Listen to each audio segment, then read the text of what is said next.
Light a pyre, sound the death knell. It's time to be slightly underwhelmed by today's faction. Boy howdy, it's the Pyregheists. Groovy. Welcome to War Games on Toast, all of you lovely people. It's me, it's Toast. How are you this wonderful Wednesday? Last time we got a little bit moist with the soggy Lumineth, but today we are going to dry our undergarments next to the spectral bonfire with the phantasmal ecto-loving Pyregheists. I have given these guys a fair run these last 2 weeks and, not gonna lie, it's not great.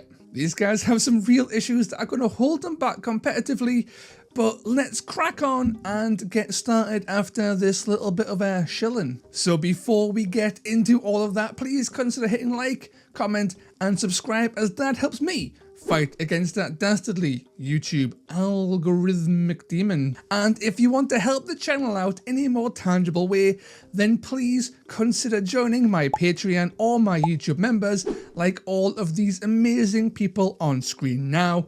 And with all of that out of the way, let's get on with the show. And now for something completely different. As always, we start with their reaction, and in this case, we start with a whole lot of, well, nothing. What? No.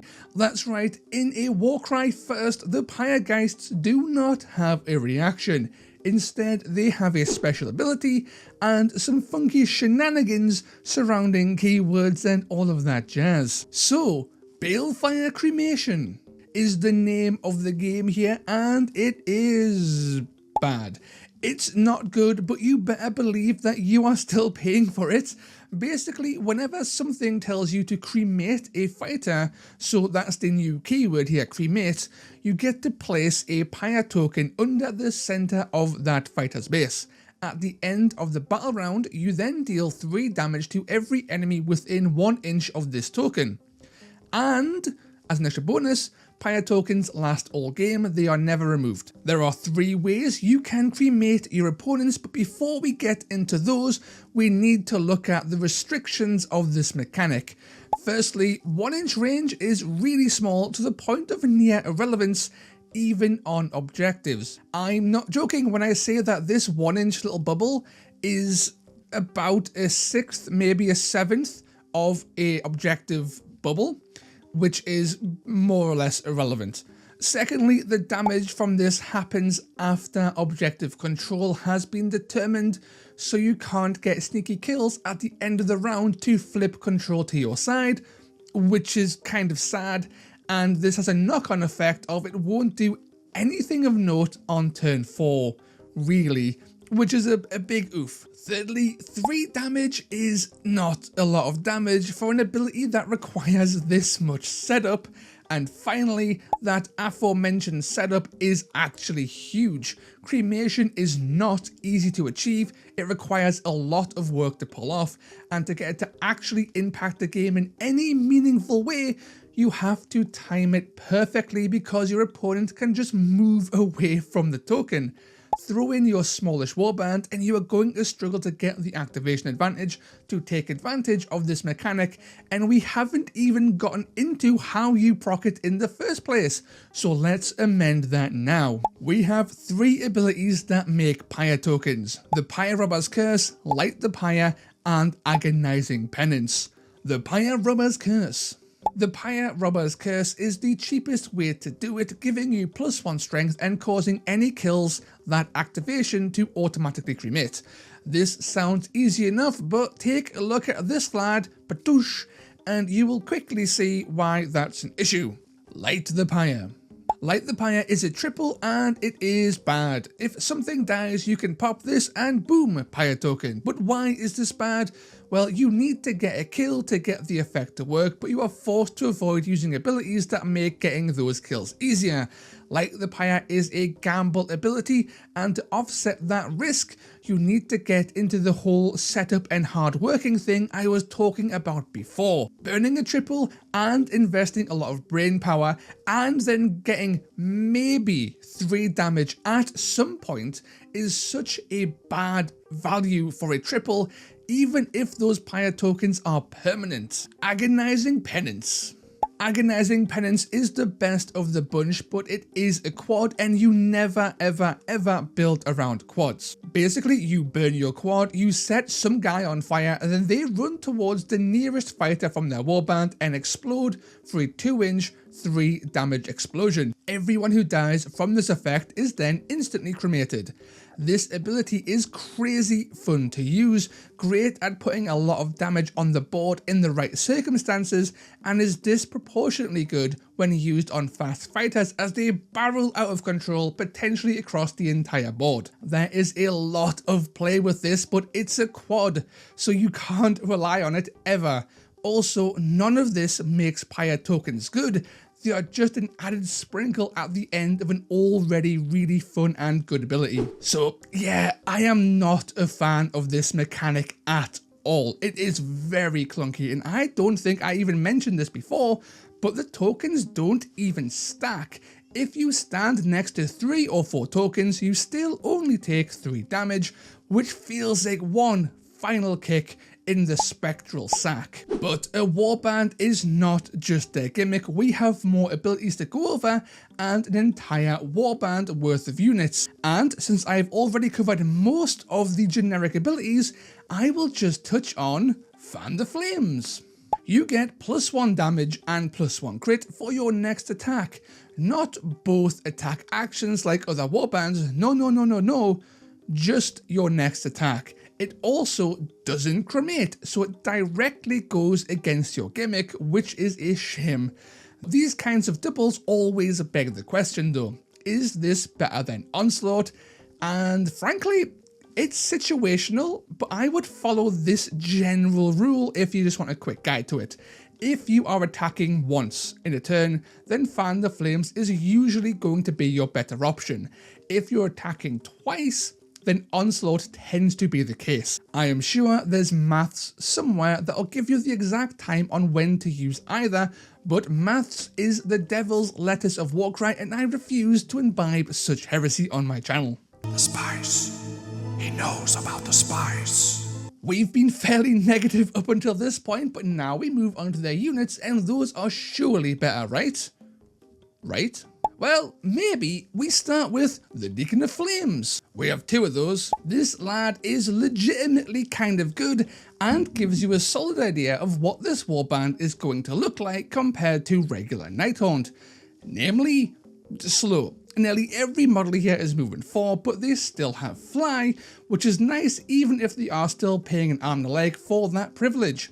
These guys both have toughness 5 and 20 wounds with a 2-4-2-4 range attack with no minimum range. I love to see decent range profiles, and this one definitely fits that bill.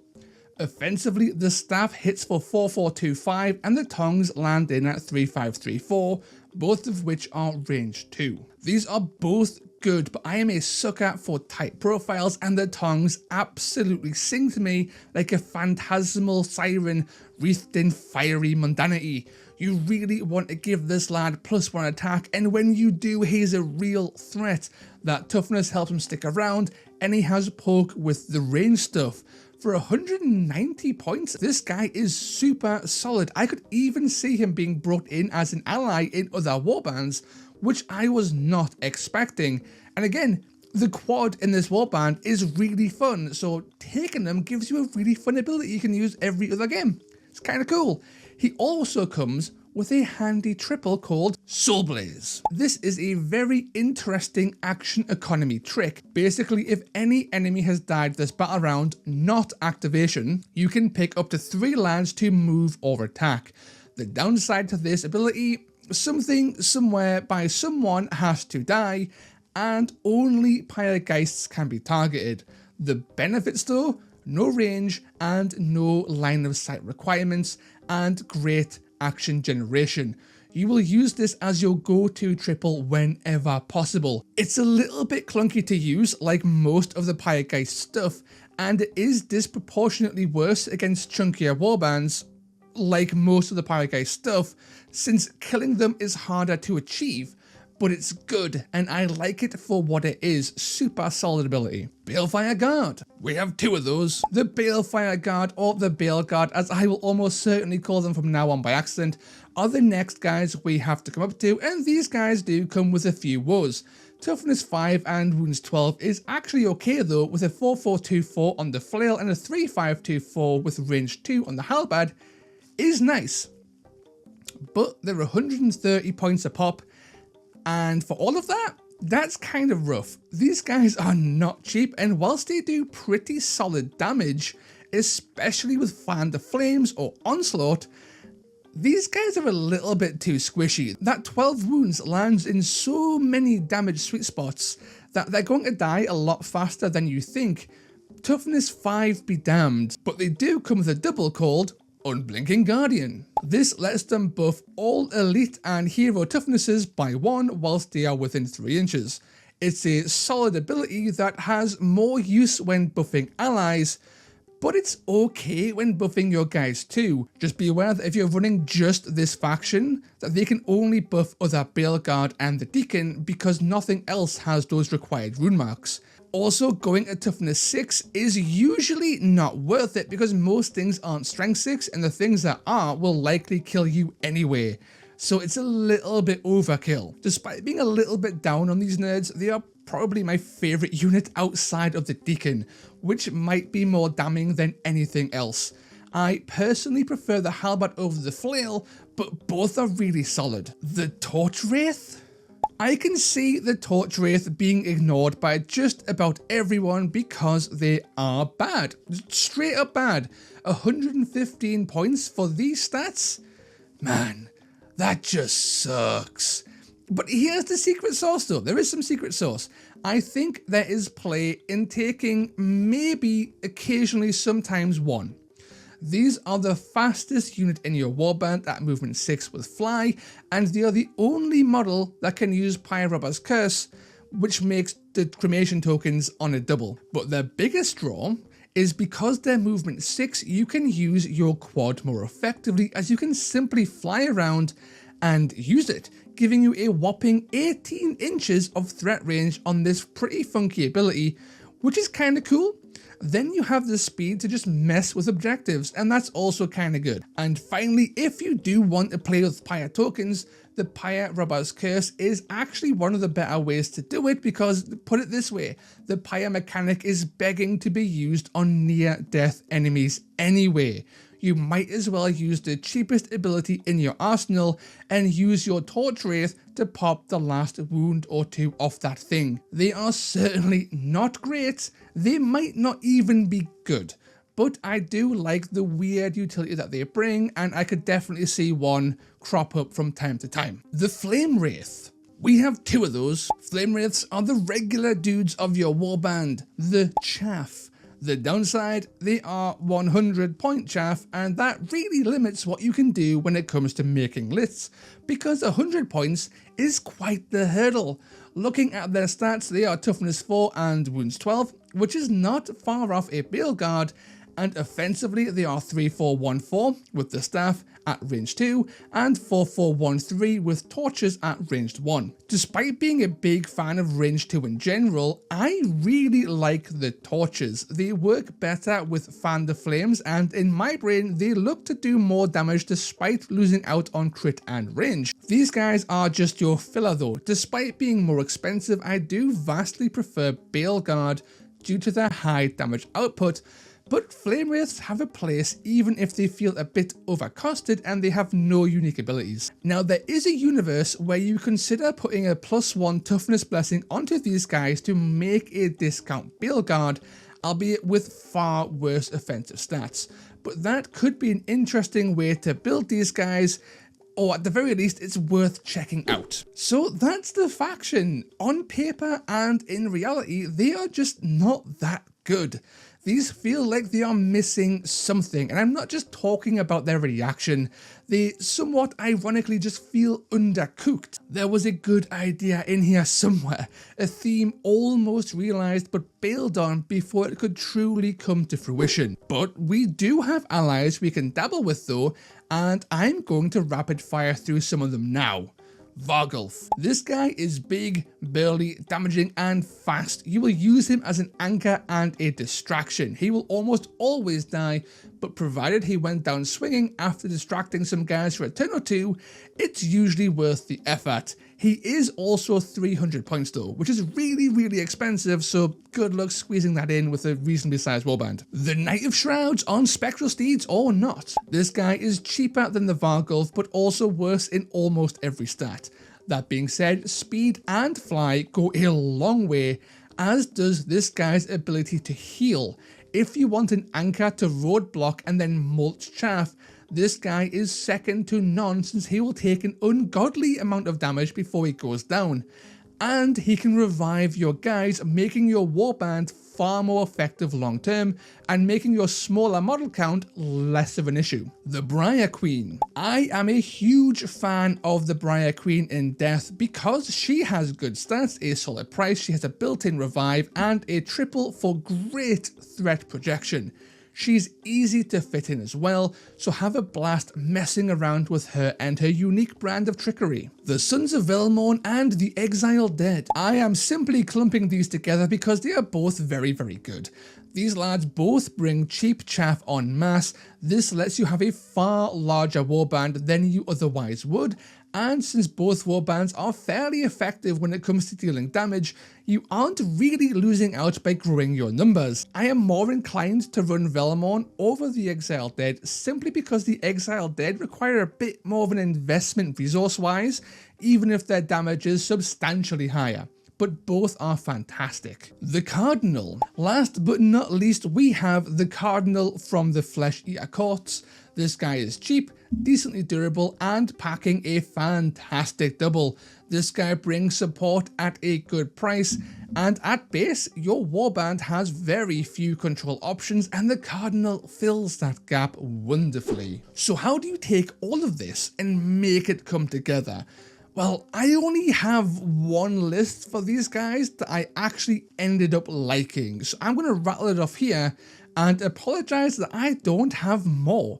I just didn't enjoy playing these guys, so I never really went through that discovery process beyond this one kind of funky idea. What? No. So we have the Deacon of Flames with the Pyre Keeper's Tongs, the Balefire Guard with Flaming Halberd, and we take 2 of those, and 3 Flame Wraiths with Balefire Torches, and then we take an Abhorrent Gore Warden.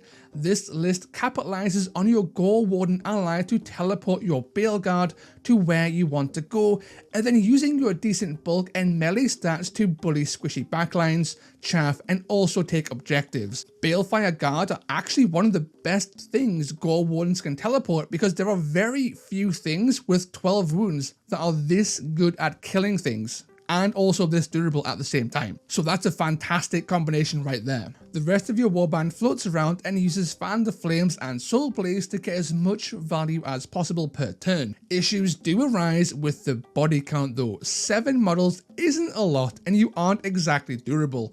You will likely struggle against hyper-killy warbands, but against chaff, you might be okay through sheer offensive quality. You could also drop 2 Flame Wraiths and take a Briar Queen, which reduces your model count to only 6, but you get a Briar Queen and that might be worth it.